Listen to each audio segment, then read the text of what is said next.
Dude, what the hell is Grok on Twitter? Grok? How do you even spell that? It's an AI assistant. I'm out. So they announced a new Bleach fighting game. Oh. This is going to be our first fighting game for Bleach since they released the Heat the Soul series, which was for the PSP.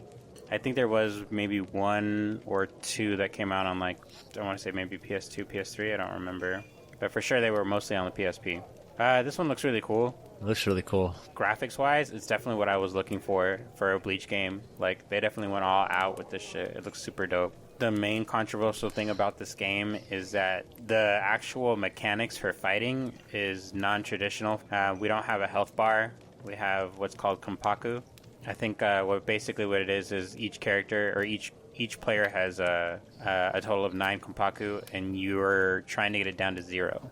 I think it works more like All Stars, where like you have to do like a certain move or attack in order to get them to like destroy their health. Almost like Dissidia. You know how there were like bravery attacks and then HP attacks? Yeah. This looks like a great time. This is what anime fighters should be. They should look like this. Yeah, movement was crazy. All these different attacks. Even though it was just like Ichigo and Rukia's brother. If it blows up, that would be a win for the studio who made it. Possibly for every other anime fighter. Because this would have set a precedent, I think. Because it looks really good, man. It looks like it'd be fun to play.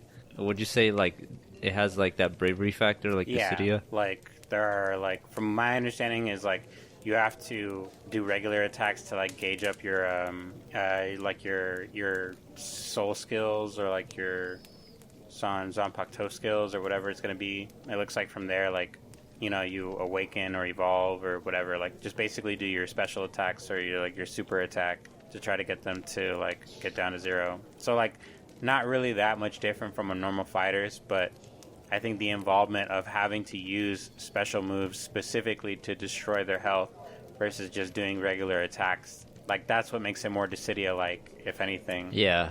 I don't know, man. There are like a lot of hitter. Like when you were just talking about precedent right now, like this might set a precedent. I felt like the Ultimate Ninja Storm games should have set a precedent for what fighting games for anime games should have been like. Yeah. Because there's, you know, all sorts of dynamic fighting and like... Definitely. You know, like, so to me, I was like, oh, this is cool. We're going to see more of this for things like Bleach or One Piece or, you know, like all sorts of shit. But instead, you know, it didn't really pan out like that. You know, like for One Piece, we get like the Pirate Warrior games. We got Burning Blood, and I like Burning Blood. But I also don't think that Burning Blood is like on scale with the Ultimate Ninja Storm. Like, I don't think it's literally what the best thing that everyone could have asked for, you know? I just feel like there was a lot of favoritism at the time, because obviously Naruto was, like, way bigger. Like, Bleach was considered a big 3, but the component for Bleach was that it ended too early. Compared to Naruto and One Piece, which is still going, Naruto, you know, like... Yeah. Naruto had all the time in the world to end. But I feel like with Bleach, I don't know, like, I don't know where the problem was in the anime. So yeah, it doesn't look like there's a release date on this so far. I think personally, what I don't like was so far that this trailer only shows me the very first part of Bleach. And what I ultimately hate, I feel like what ultimately ruins any game, any anime game, is like what is and what isn't included. You know, like included being like story-wise. Like the series is totally over at this point. If we were going to get a game just from the beginning of Bleach, this is like basically like when the anime first came out. We're only getting the games that are going based off the plot that we've just seen up until then, you know? We don't get the whole fucking story, and that irritates me. They made a Dragon Ball Z game like that. It's called Burst Limit. It came out for like the Xbox... I think it came out for Xbox 360. I think their concept was they wanted to focus more on like environmental destruction and, you know, like graphics wise, you know, improvements on like cinematics and stuff like that. So like the game looks really good, but because of what they were saying was because of all the effort that they put into the game, like they weren't able to give it like all of that plot. Like they weren't going to go as far as Frieza or actually no, they did go as far as Frieza because they went as far as Cell. They weren't going to go as far as like Majin Buu, which is where like we were at the time, like when the show was out versus when the game came out. To me, I just say like we're not getting the dedication that we need for these kind of projects. Like we're gonna get one excuse for another for why we're not getting something that's completed in the way that it should be completed, and that's very disappointing. Very mixed reviews so far for the trailer. There's a lot of people about it, but a lot of people are like, "This looks like ass," but it's a fucking trailer, so they don't really matter. Trailer 2 and 3 will be good. But When they start doing character trailers, when we get to see who's included in the game, I will be much more happier with this game if I get to see a character beyond the first arc, like beyond Rukia being saved. Like for example, like a Fullbring. Fullbring is at the very end of the show. Literally, it was the end of the series before they brought back the new one. And so I'm thinking to myself, like, at least this has to be different. You didn't spend all of this time, all of this money, and all of this, like, energy into a game that only has the first. Because if you really release it like that, what do you think is going to happen? Like, people are just going to be like, oh, you're going to release more characters? Oh, those are DLC characters? So, basically, the rest of the game is locked behind a paywall? Come on, bro. Like, nobody wants that. That's the society now, though. The characters aren't unlockable anymore. Have you heard that they finally released the mod for Fallout 4? Fallout London? Fallout London. For whatever reason, I thought to myself that this was going to be an official project and not like a mod. But I've just been kind of waiting until like the guy that I normally watch do like Fallout playthroughs finally starts playing the London mod. It's kind of funny. His name is Jabo, like Jabo. What's funny is he's British. He doesn't want to acknowledge the UK. Or the fact that the game is based in the UK when he plays the mod. So he's been like kind of denying it for a couple days. But now he's finally going to go try to play it. So I'm looking forward to that. UK denier. Oh, Jabbo's Dumpster. Yeah, Jabbo's Dumpster is his like all of his VOD channels. No, not his VOD channel. His stream channel where he just dumps his whole streams. And then he has a VOD channel called I think it's Jabbo. Yeah, I always like to watch Jabbo for a good time. Anytime you want to watch some Fallout shenanigans or Elder Scrolls shenanigans, this is usually my guy to watch. He's got some good mods. It's on his Dumpster channel, but he did like a whole let's play for Dark and Darker. So like I said, the Fallout 4 mod, you know, like it's been a huge project. It's been discussed for years, so it's pretty much like a completely rebuilt game. New story, new quests, new characters, like so just everything is just totally different. And I already have Fallout 4 on Steam, so I'm really looking forward to this game. I really want to give it a try. Looks alright. I mean, honestly, I can't really tell if it's a new area or not, because I haven't played Fallout 4. The atmosphere certainly is different. Dreary London Grey, so I'm just going to take it like that at face value. There were no fish people, right, on Fallout 4? There were like Mirelurks, if that's what you're talking about. No. These people. Oh, yeah. No, that's new. Yeah, that thing. God, that thing looks ugly.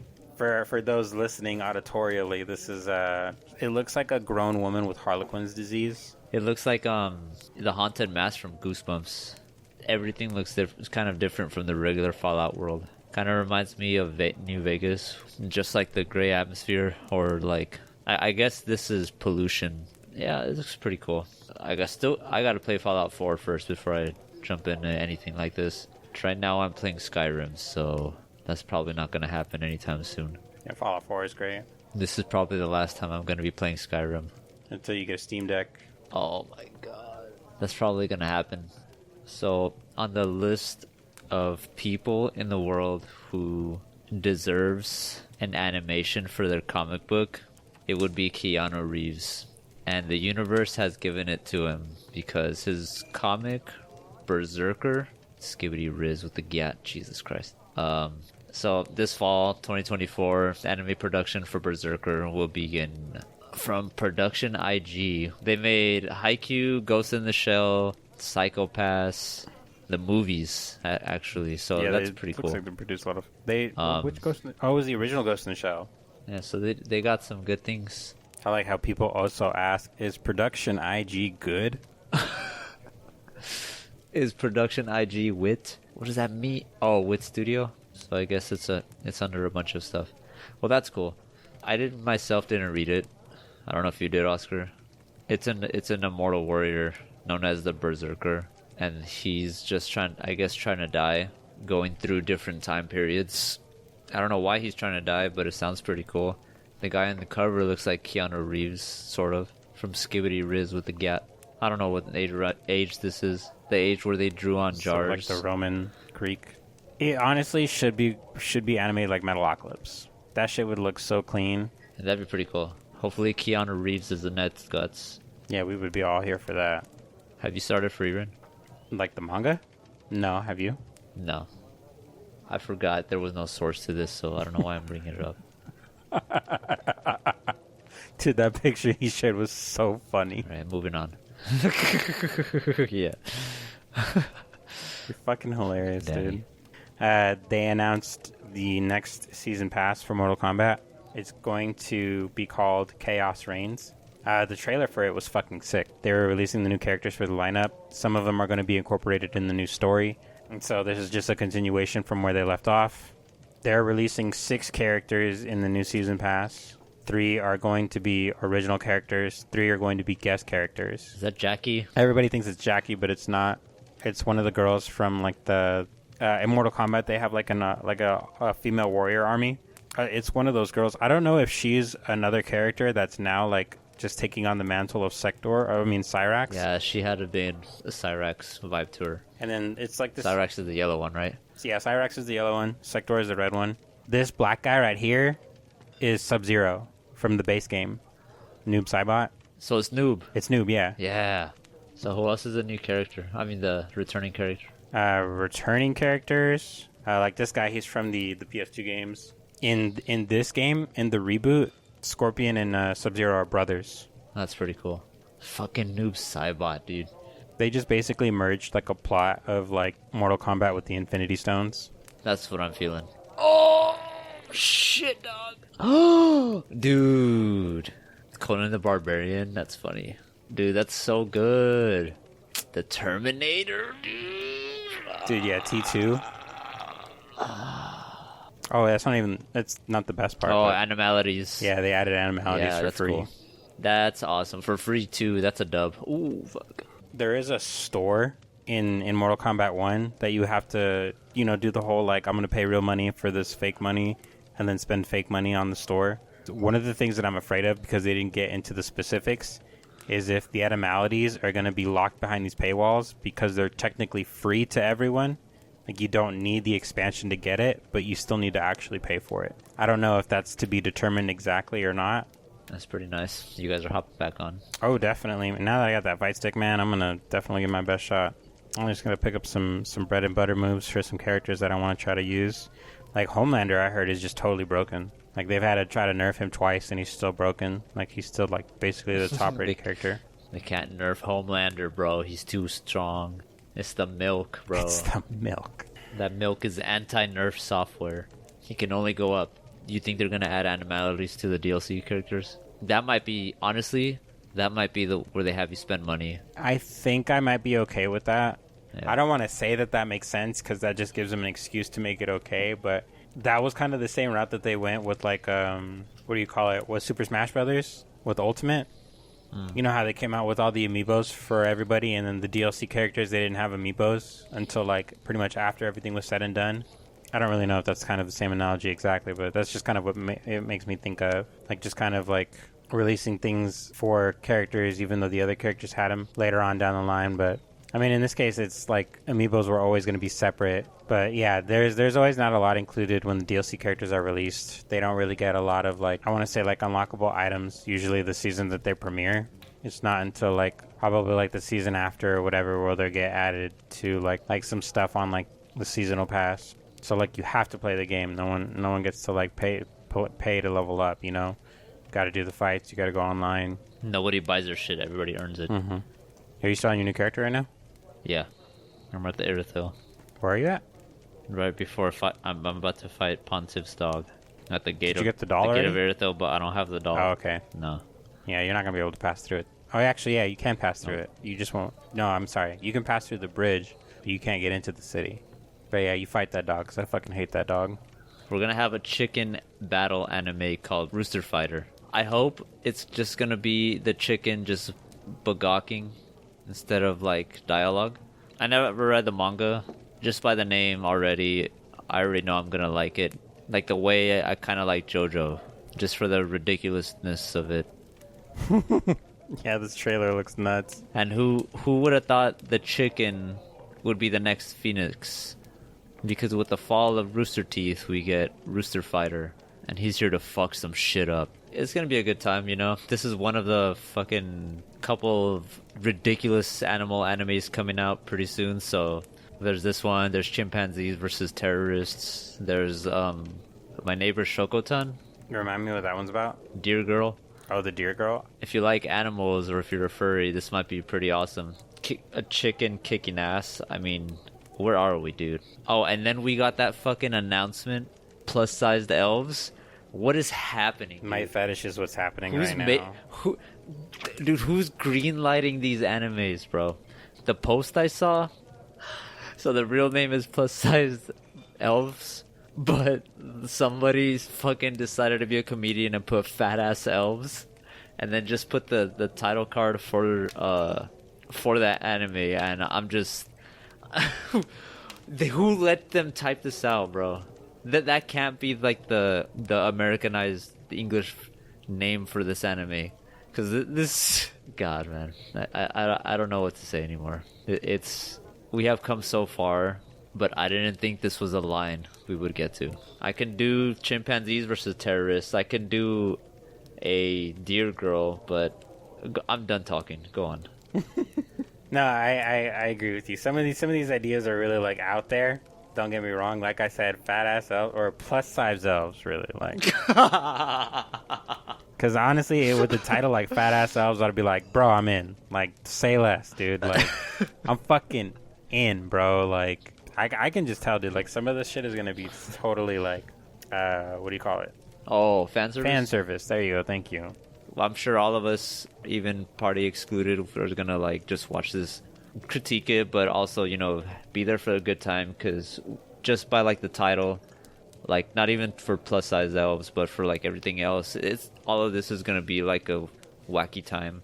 I'm not gonna like hype up any of these because they might be garbage. They might be hard garbage. Shokotan is already huge, so I think that one's good.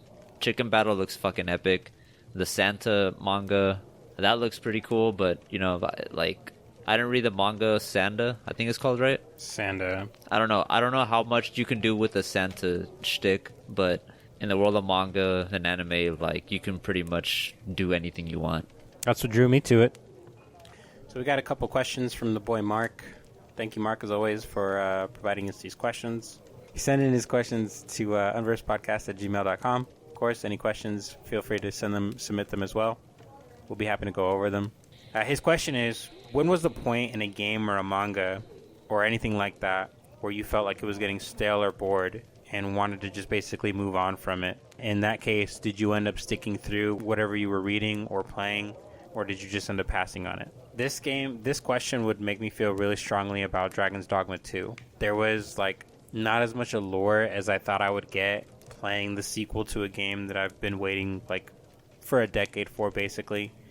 The first game had a lot of good points. The story was good, but I just generally felt like the second game didn't have as basically like a well put together story.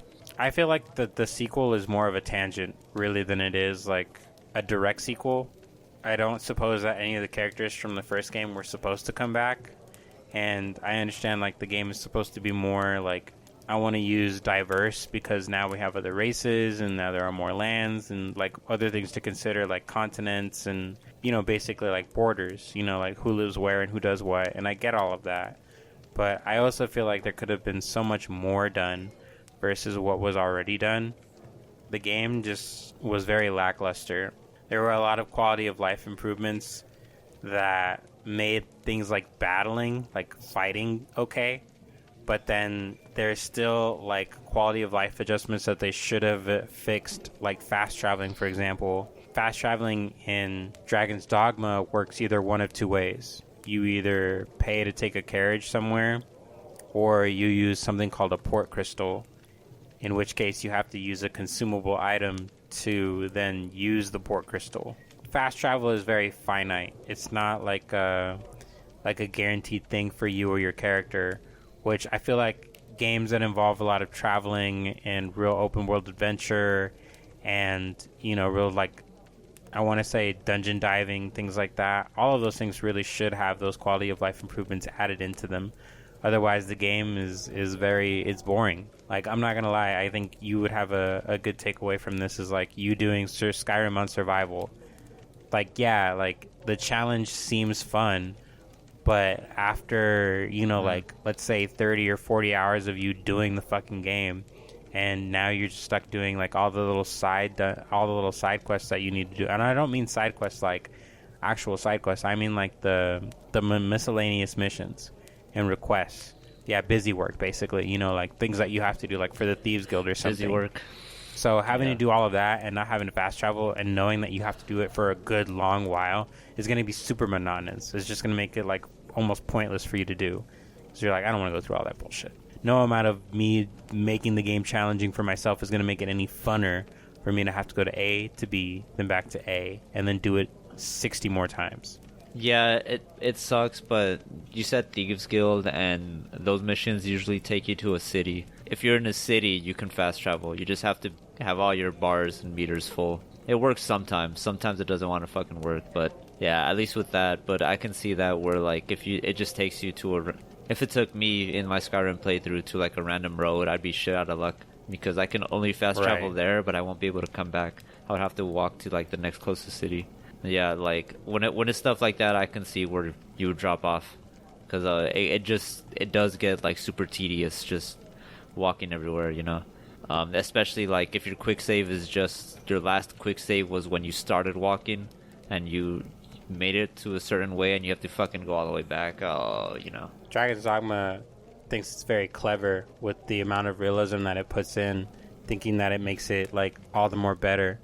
Like, let me give you an example. So, carriages in Dragon's Dogma 2, the way that it works is you have a chance of getting attacked while you're in the carriage. It's not just as easy as, like, the screen blacking out. And then, you're literally just, like, taking a ride, and it shows the whole way. That's right. You're taking a ride. That's fucked up, and dude. Basically, you get in the carriage, right? You get the opportunity to doze off. So when you doze off, is basically like, okay, the screen goes black, and like I said, you have a chance. You have a chance of either going directly to town where the carriage is supposed to go, or you have a chance of getting into an encounter. 9 times out of 10, you're gonna get the encounter. If it's dark and night, it even adds more to the difficulty because now you can't fucking see anything unless you have, like, torches and shit around you, you know what I mean? Yeah, like, you'll end up fighting things like wolves and goblins, which is, like, the easy thing. And then sometimes you'll end up fighting things like cyclopses or trolls. And these things are huge, and all they need to do is either kill the bull that's pulling the carriage or destroy the carriage itself, and then you're stuck walking. Like, that's it. Like, your option for fast travel is gone. And you get put in the middle of, basically the middle of the road that you were traveling to get to, So it's just like you said, you're taking a ride, you're doing whatever, you're minding your business. Then this fucking ad comes, crushes your fucking cart, and the $100 that you just paid, technically 100 coins that you just paid to get from A to B, is just gone. It's wasted. And you still have to get to B, so you're just fucking stuck walking. Things like that, I really feel like they could have fixed over time. I don't really feel like those things should have. For the sake of making a fantasy game real, I'll give them that. I think, like, hey, good job. I think that they probably could have locked that behind a difficulty. Like, they could have made that, like, a realistic difficulty if we wanted a hardcore mode. Like, there is a hardcore mode. There is a hard mode for Dragon's Dogma. There's not, you know what I mean? Like, yeah, save it for that. I feel like that would have made much more sense. If you're playing normal, you could just, like, fucking fast travel wherever, because you're just, honestly, you're trying for the story. If you're doing normal, if you're doing it on hard, like, it's kind of like enemies are going to be harder, but XP is probably going to be buffed. Like, you get more XP with the more you kill. If it's just a trophy, it's pretty much not worth it. Like, now, as this generation comes in, I feel like trophies based on difficulty shouldn't exist anymore. And that's where I would come in with Death Stranding. I think I'm done. I'm not aiming for the plat anymore. I've seen what I wanted to see. I can ask Danny extra details if I wanted to, because that dude is all in. It's that tedium you're talking about of just like end game stuff where you're just going back and forth. And honestly, that was my fault. I'll take the blame for that because I could have been playing the entire game on very hard instead of switching the difficulty when I'm already done with the game and I have to travel back and forth through these places. And I could have done that while playing the story, you know? So now that I'm done with everything, I'm kind of like checked out already. The Shadow of the Earth Tree, we beat that. And I kind of just forgot about Death Stranding. So I don't know if I would count that though as like a trying it out and then just dropping it kind of thing. Because I did beat the game. It's just everything else would be like extra stuff, just trophy hunting. I just dropped the trophy hunting. Do you feel like it's not worth the effort? Like the effort isn't worth the reward, basically? Yeah. Especially like now since it's the end game where I did most of the deliveries already. Like they're giving me new ones, like end game size deliveries to where I had a thing going, right? I had a whole process for the shit, like for like delivery based and miscellaneous based orders, and I needed like a couple more of those. Normally they would give me enough to where I can just carry a like one floating carrier with me and then carry everything I need to deliver on my back and on the carrier and then just zip line everywhere, and that would be like the fastest way for me to just deliver everything on time. Because that's a factor too. Like you got to deliver it under a certain amount of time in order to get like triple S or triple legend. You gotta do it perfectly. You gotta hold it with one hand. You can't drop it. They gave me orders that one like super heavy. Each package is like the biggest package and weighs like too much. So I can only carry so much on myself and the carrier, and then I'm fucked because I have like 20 more packages I need to deliver to that one area on time. That's where I stopped because I realized I needed to carry so much of certain resources and drive it all the way to where the next section of the road needs to be built, build that road, and then move on to the next section. And if I run out of resources, I gotta go back to whatever city there like is near me, take out more resources, and then just keep completing roads until I have a straight path to a certain area. Then I gotta go all the way back to the starting area, pick up the order, and then drive all the way back to the far end of the map. And some places, like the road can't be built to it. You know what I'm saying? Like you gotta go off the road and then climb a mountain.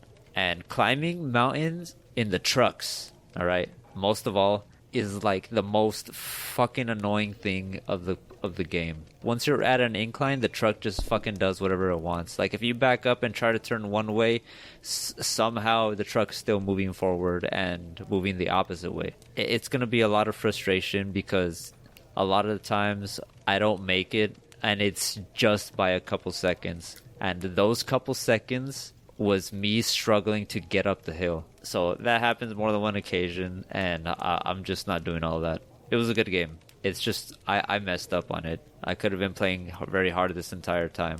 I'm just ready for the next one now, honestly. Yeah, I'm with you on that. I mean, I don't blame you. When it comes down to it, the thing that will definitely kill your drive is monotony, or when you feel like the effort isn't worth the reward. Like that immediately like makes you lose the gratification, whether if it was instant or long term. Just all of a sudden, falls through. And so I think about that when it comes to what Mark was thinking. So it's like if you stuck it out, why did you want to stick it out? And it's all a matter of really just determination in the fact that I just paid money for this, so I just want to fucking beat it already and just be done with it. Yeah, I know it was a Kojima classic too, so I gotta like dip my toe in there, and then I fell in love. So there's that. I mean, like it's not because I didn't like the game. I wasn't forcing myself to play it. Like I actually did want to play it. It wasn't until the very end where I felt myself forcing myself to keep playing. That was okay at that point because I already did everything I wanted to do. I know the story now, so I'm ready for the next one. It's those kind of games where it's like replayability for me is practically non-existent. Like that and Metal Gear 5, it's a lot. And if you want to get like the better stuff, better equipment, you're gonna have to grind, and some of it makes the game like so much easier. I always get jealous of the people who have just put in so much fucking time into those games. But when you watch them do like those no commentary, like triple S missions in the shortest amount of time, for example, world record missions, they just like, all right, short and simple to the point. I'm just going to throw a grenade over here, wait till it goes off on that ad, and go over here, check a sleeping gas thing, whatever, do the objective, whatever. Like all in the span of like 30 seconds. Like no wasted movements, no wasted time. Don't need to look for anything else. Just like immediately I know how to do the objective, and that's it. End of the mission. But I always like appreciate those things. Like those things are cool. That I feel like you can see a lot of dedication and practice on. Those are the kind of people who are like, even when something is stale, I'm gonna make myself entertained through this. I'm gonna make a way for me to make this my own or have fun with it. I really believe that those kind of people can't be. It's not like they can be bored with those kind of things. It's just like they always have a way of, I guess, like working at it. That their outlook for what they're doing, any monotonous task that they're doing is like a fun one. Like as much as we talk about Elden Ring or Dark Souls, like we are not Dark Souls or Elden Ring speedrunners. Like we don't end game 7 Bloodborne with the same character, and like we don't do that shit for fun. Right? So it's like we love it. We have a genuine enjoyment for it, but we don't take it past that point where like I don't want to use the word professional, but I want to use the word passionate. Like they're just very passionate about, oh dude, I fucking like I can I can play this game forever for the rest of my life. You know what I mean? Like every day. Yeah. I understand like that's pretty cool. I saw this video. It was titled something like, "This is what 200 hours in Death Stranding looks like post game." He's gonna clear the camp of the mules. So you just see him, solid gold, by the way. Everything he owned is gold. What he started doing was insane, because he jumped like across the river and drop kicked an enemy right in their face. They passed out. I think he threw like sleeping gas and then just like went around, like knocked somebody. I don't know. He started doing some MLG shit with Sam Porter Bridges, and it was crazy because I'm like, I'm never gonna reach that point. It was insane. Like the shit he was doing, he got the timing down for everything perfectly. He knew how much to hit people until they pass out. It's so wacky. This guy jumped so high. I think he had, I don't know what he had, some kind of crazy exoskeleton for his legs. It was nuts. Yeah, I can't get that far. That's a lot of grinding. But I'm glad that somebody did it and then posted a video about it. Yeah, this is how far we can get with Death Stranding. God, man. The only thing is missing is, oh well, I guess he was in the game. You know what? Never mind.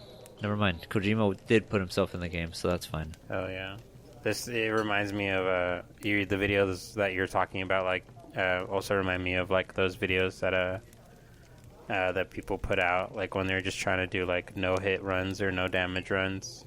I remember when the God of War DLC came out, and like people were already doing like give me God of War, hardest difficulty, no hit run, doing the whole gauntlet, start to finish, just perfect combos, things like that. And I was like, well, that's a lot of practice. That's a lot of dedication. That game makes me angry. That game makes me very upset. The DLC for Ragnarok, that's another one I dropped. Dropped? Like you didn't finish it? Yeah, I didn't finish it. I didn't make it to like the last area. I only made it to, I don't know, but I feel like I didn't make it far, and I kept dying too much to where the point where like I just kept dying and not upgrade anything. I kind of just dropped it. I didn't want to lower the difficulty or anything, because I don't know. It was cool, but I stopped having fun with it. I mean, I can honestly see that. I feel like roguelikes are very difficult. Roguelikes are not like beginner friendly, and the concept of making a roguelike beginner friendly would ruin the game in and of itself. So them making this game like that hard is like, if you really want it, like you're gonna have to keep practicing like all of your shield blocking and shield parries. Like the game just really makes you combat efficient. Like it just ignores it doesn't ignore the plot, of course, because of course it still has its own thing, but it ignores all the other things of God of War and goes back to its roots. it just puts it in a roguelike setting. You know, or when I'm talking about roots, I mean like God of War 1, 2, and 3, besides the adventure part with the puzzles, was just primarily you going around and you beating up ads until you got to a boss. The DLC for Ragnarok, honestly, for me, is no different. For Valhalla, I think it was called. Right, you go in there, round after round after round, there's enemies. You go through a door, there's another enemy. You can find a boss, there's an enemy. You get the rewards, whatever. Like, it's just round for round for round for round for round for round. Going back to its roots, where you just have to really practice fighting in this new combat style and doing all these parry mechanics and all this cool shit. You know, what weapons you want to use or switch to, you know, what combos that you want to go through, and all the potential builds that you can do. Like, the game, I put in a lot of hours when the Valhalla came out. I don't know. I like roguelikes, though. I like the idea of, like, challenge in that respect.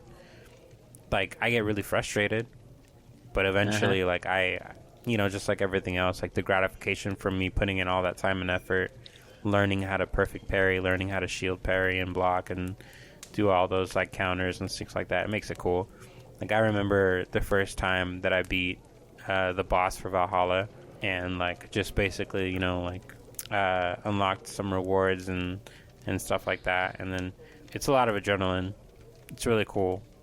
Those kind of games don't get stale for me, because obviously there's a level of repeatability that comes with it. I guess that's a good example of a game that I wouldn't put down. I would say that it gets stale once you accomplish everything that you need to accomplish. In that respect, then it's just like, okay, I can put this down. I don't really see a need to pick it up again because there's nothing new about it. I already did everything. But other than that, I can't say that had any faults, other than it was just difficult. He also gave us another question. He said, but does an ending make or break for a series you've read or played or watched? Does it impact you at all? I don't really think I've thought about too much how an ending has affected something overall. I know I've had my moments where I don't like endings. Fairy Tail. Yeah, Fairy Tail is a good example. Final Fantasy 15, Final Fantasy 16. These are both good examples for me.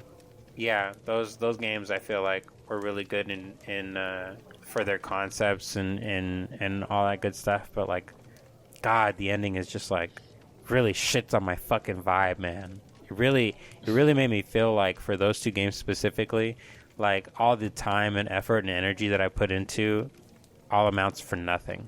Fucking shitheads. Boy, I wish I knew what you were talking about. I'll probably look it up later. Well, you're playing 16, so that's primarily why I didn't want to say anything. Yeah. Unless that got stale for you too. No. Yeah, It's still fresh in the package. Yeah, I don't think I've watched anything recently that I felt like the ending kind of ruins the whole thing for me. I guess when new shows come out and they're really good, but they end in a cliffhanger, right? Season 2 is a shoo-in, like, we're gonna do it. That can kind of break it for me, more so because of the fact that it makes the series more forgettable. Whereas if it wraps up nicely by the end of season 1, but still sort of leaves room for something more, you know? Like, there's an unanswered question or something like that. That'd be pretty nice, pretty sweet, you know? But if it just ends on a total cliffhanger, then it's like, I don't know, man. I kind of lose interest in everything about it and the series. Like, for example, I don't know if you remember the Netflix show, The OA. That sounds familiar. I think it had 2 or 3 seasons, and they did some crazy shit with the last season. It ended up being the last season, so we didn't get to explore more of that world, because it would have been, it's different. It's like, I don't know. It's really hard to explain, but it would have probably made the show like that much more interesting to watch. But it got scrapped, so you know, we're just I'm pretty much just living in my own bitterness when it comes to like canceled shows. Blue Eye Samurai also. I'm hoping. I don't know if I heard anything about like a season 2 coming out, but it promises a lot. But as like an ending changing my life, I don't even know if that was his question, but I was gonna say Metal Gear Solid 3. Made me realize there's a lot happening in the military industrial complex that I don't personally agree with. That's just my own opinion on what I took out of it. Honestly, the entire Metal Gear series. I want to put that there along with the questioning of our system. I think that fits into his question. He did mention what he said, what it would make or break a series. based off of the ending. Yeah, honestly, yeah. Because if it ended like some other kind of way, it probably wouldn't have that big of an impact to people than it was.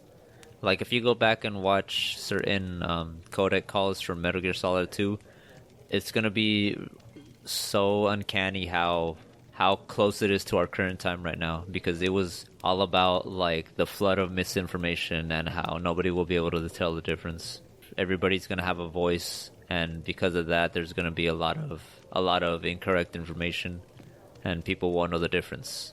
You should probably look up the codec calls for that for Metal Gear Solid 2, and pertaining to that, because that's an eye opener. That is Kojima. Great game, great message. Okay, fan base. I think I've definitely seen a bunch of different animes where I liked the ending and kind of felt like it was worth watching up to certain extents. One thing is Tower. I always enjoy the season ending for season 1. I liked it because I feel like it did fall in line with how it did in the manhwa. So, I mean, it was something that I've always wanted for a while, too, right? Like, we got an animated Tower of God, something that we've been reading since high school, or something we've known about since high school. Right, season 2.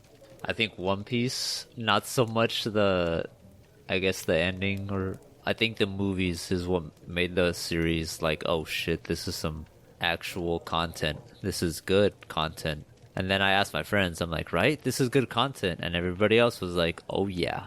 Like, after watching the 6th movie, that one, like, just made the whole series, like, worth watching for me.